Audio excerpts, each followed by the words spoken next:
When there's no more hope is left in me, I can see what comes my way, and I'm always lost. There's nowhere else to go. Hi guys! Hi mga lalabs! So, it's me again, Mami Ellen. So, tawag dito, Mami Ellen used to be a live streamer in YouTube. Tapos, vlogger na din. Nandito sa Oman ngayon, still in Oman. Okay, at nag-upgrade na. Kasi ngayon po ay si Mami Ellen ay trader na din. So, gumawa ko ng video na to guys, just to update you na nag-upgrade na si Mami Ellen into trader. So, but I'm still vlogging.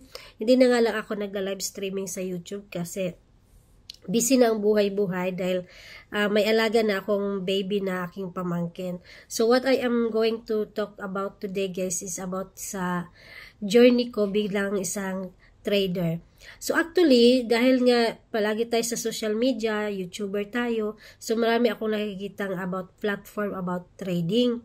Tapos gustong-gusto ko na siyang salihan noon pa guys, kasi sino ba namang ayaw na mag-build ng financial financial stability sa future natin, di ba? Kaya nga tayo nagba-vlogging. But of course, alam mo naman hindi tayo sikat, no? So napakahirap na mag-trending sa sa mundo ng vlogging. So nagpapanood ako ng mga yung mga video ng mga traders, ng mga trading na naghihikayat na gusto mag-invest as a trader. Kaso lang natatakot ako guys kasi wala bang mag-guide sa akin, at saka hindi ko kilala sila, yung mga na sa social media or sa YouTube na nagbi-video ng ganon. So hindi ako sumali. But still in my heart, in my mind, na gusto ko talagang sumali. Siyempre dahil sa, hindi naman sa because of money lang, no? Pero, 1 minute guys. So, sana ba tayo guys, may nagbukas kasi ng pinto. So, yun na nga, naghanap ako ng ng way. Kung sino ba talaga makakatulong sa akin to join a trading. Kasi, natutuwa ako ba yung mga iba na, trader sila, ganon. So, hanggang sa meron akong friend na isang nurse, na couple sila yung naunang sumali dito sa trading na ito. And then, because friend ko sila, not because nag-trust kagad ako sa company, but because yung nag-invite sa akin is friend ko. So, hindi ko naman siguro nila ako i-invite kung hindi din nila trusted yung company, no? Kasi syempre, mapapahiya sila. And then, so yun guys, walang pagduda-duda, kaming dalawa ni Daddy. Si Daddy, yung talagang hindi mo yan basta-basta mapapasali sa mga ganyan hanggat hindi niya sigurado. So, dahil umuo si Daddy, ibig sabihin by heart, alam niya na totoo ito. So yun, sumali kami guys. So, nagpapasalamat ako sa aking friends sa pag-invite sa amin dahil nakita ko yung future namin dito sa company na to. And actually, within the period of 55 days, nakapag-withdraw kami ng 130,000 pesos sa Philippine peso. Na araw-araw ko siyang pinaghirapan na trabahuin as a trader. So, nung pumasok na ako guys, sinabi ko, ganito lang pala mag-trade, madali lang pala. Ang proseso lang pala, paano pagpasok mo ang medyo matagal. Hindi naman sa matagal, yung siyempre hindi ka naman yung masyadong magaling sa technology, 'di ba? Sa pagpindot-pindot. Doon lang medyo na ako. Pero once na yung nakapasok ka na and then you do the trading na, madali na lang pala. So, nagpapasalamat ako guys sa company na ito dahil alam ko na hindi lang kami mga Pilipino ang natutulungan, kundi sa buong mundo, sa iba't ibang lahi, sa iba-ibang country. Dahil makikita mo naman dun sa group namin na iba-ibang lingwahe, ibig sabihin, hindi sila Pilipino. So, marami pong mga actually, ang nauna naman talaga members nito, yung mga taga doon, yung mga puti, mga European, American, mga Latino, sila ang nauna. Siguro kami mga Filipino, mga nasa middle part na lang kami nakasali. So, ang company na sinasabi ko guys, walang iba ang 3WF, Wealth Win-Win Fund Ltd, na founded by Professor Ron, na very talaga, yung hindi niya pinapabayaan yung kanyang mga members na, alam mo yun, pwede mo siyang i-chat, pwede ka magtanong anytime doon sa pinaka-founder, which is siguro siya yung, talaga yung pinaka-highest, kasi siya yung founder, so siya yung pinaka-may-ari ng kumpanya. So, sino ba naman na may mga ganun na pwede mong i-chat directly yung pinaka-may-ari ng company, no? So, yun, and then, of course, nagpapasalamat ako sa Grooker Exchange kasi ang 3WF doon kami nagtitrade sa Grooker Exchange. Sa araw-araw, guys, na pumasok kami from April 5, now is already June. 2 months already, na hindi pa pumalya ang pagbigay nila sa amin ng signal na araw-araw namin pinapalo. So, mai-recommend ko talaga siya, guys, yung 3WF sa mga friends, kung sinong gustong maging trader din.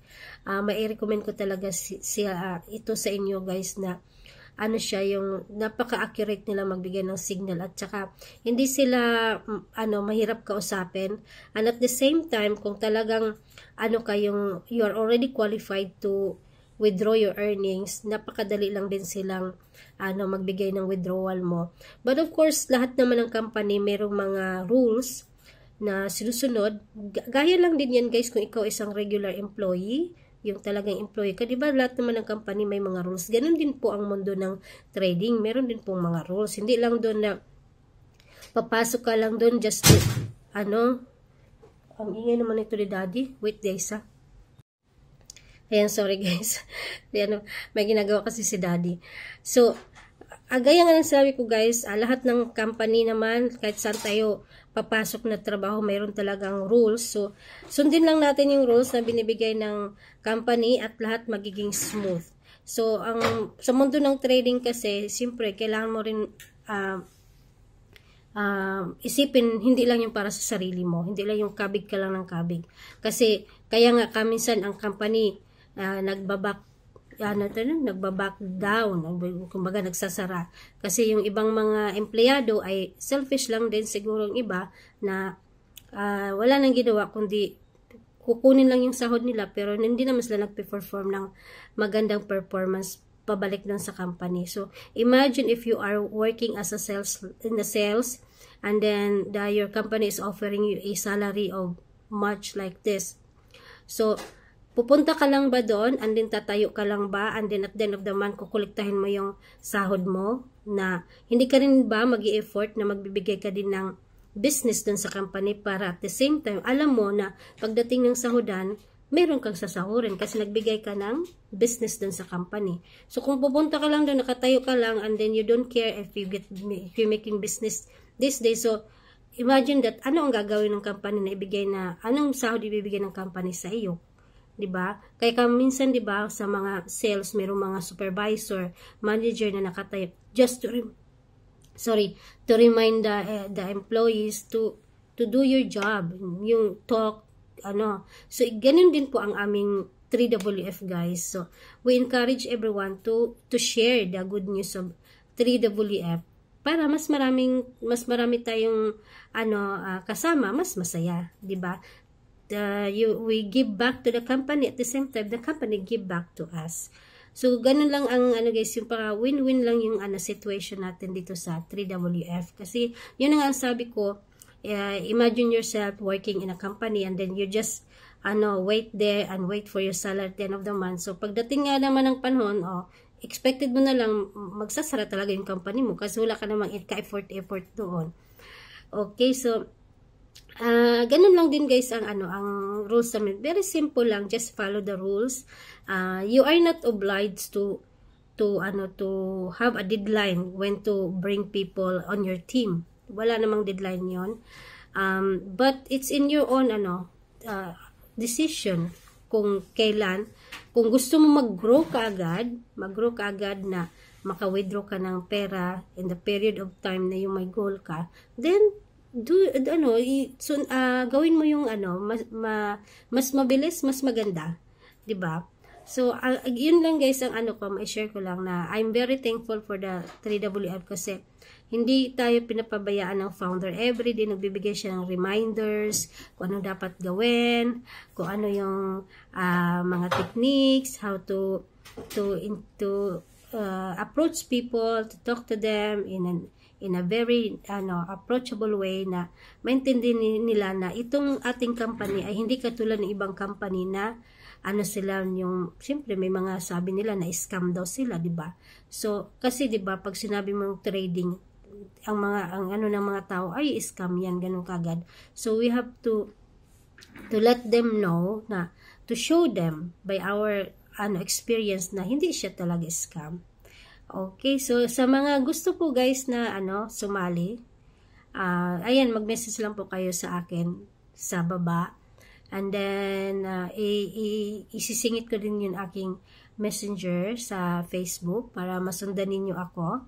And then I'll see you there. And then, hopefully na makikita ko kayo sa international chatting ng 3WF guys, na you will meet peoples there all over the world. Okay, again, thank you for watching and hope to see you there bilang isang trader under 3WF and the Grooker Exchange. Bye!